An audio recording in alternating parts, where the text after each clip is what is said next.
when should you salvage these gear and when should you use them as EXP. Now we're going to talk about both of them in this video in terms of pros and cons. I'll also be showing you an example of me salvaging in this video too. So I think the first most important general rule of thumb is if you, for example, don't have your main gear up at enough, for example your main team that is going to Memory of Chaos, you might want to hold back in terms of salvaging and instead, for example, going into one of them and leveling it up in terms of giving it a little bit more EXP as well. For those of you who aren't sure about the conversion, one of these actually give 1500 EXP, whereas a purple one gives you, for example, only just 1000 in terms of the EXP. So it's a significantly higher, and if you throw in 15k worth of or 15k because it's you need 10 to just roll one random one, that's 15,000 worth of EXP. That's at least a couple of levels already going right there. Let's just throw in real quick in terms of just 8, and we can see it's already 3 levels from level 6 onwards. So it's very substantial. It's a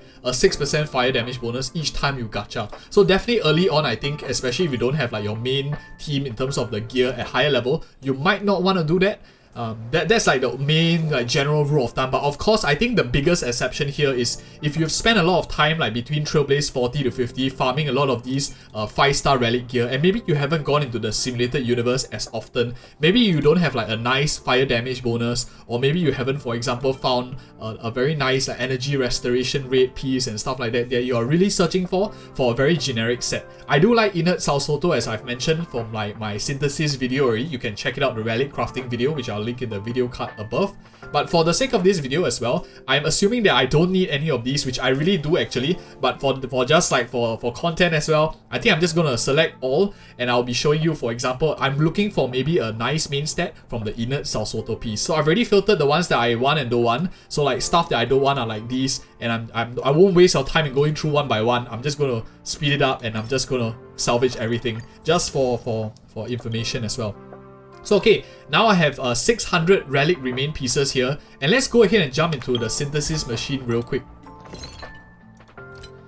So as I mentioned, I do like a lot of these. I've already talked about my opinions in other videos as well, but I think in terms of gacha synthesis, I do really like to roll for the Planar Spear quite a bit. It gives me very nice in terms of substats. The loss ratio in terms of useless stats is less than 30% because attack, HP, defense might be usable at times, and definitely is very nice elemental sets. I go more in depth in terms of the crafting synthesis, which one you should pick and in what stage you are. So do check it out if you're interested, and alternatives also. But for me, for my account, I like this one. So I'm actually going to go ahead and craft 6 of them real quick. And hopefully the idea here is because you want to look for the right means that there's no point saving EXP, especially for me when you already have most of the EXP. If you already have roughly more or less leveled up, but you can't find a nice main stat, you want to do this to find maybe just one main stat, and I'm going to show you that it is maybe possible, I hope, to actually find a correct main stat. So we have 6 of them here. Let's see how many useful ones we actually get.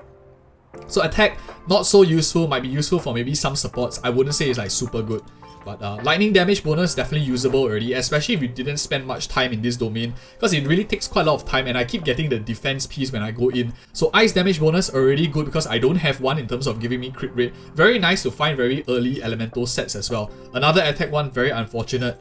Physical damage, I actually really need this. My Susang is not running a crit rate set, so very nice to have. Also really good to have this break effect. Nice to see some crit rate and crit damage, but no luck so far. And HP, unfortunately, not very useful. I'll probably still slap it on Natasha and stuff. So as you can see, the odds of you getting very godly tier ones are not very high. A lot of you are laughing you throw 10 junk gear just to get one more junk gear. But overall, I think if, for example, we are not having enough of the elemental sets, elemental bonuses, and you're really looking for those to build up your team, and that's the main stat you want, rather than going in and last bashing through all the way, you could consider, once you have your gear slightly higher level, to search for these elemental set bonuses as well. It'll really go a much longer way when you're trying to build your account. And I hope those 2 cents helps you out in some sort of way.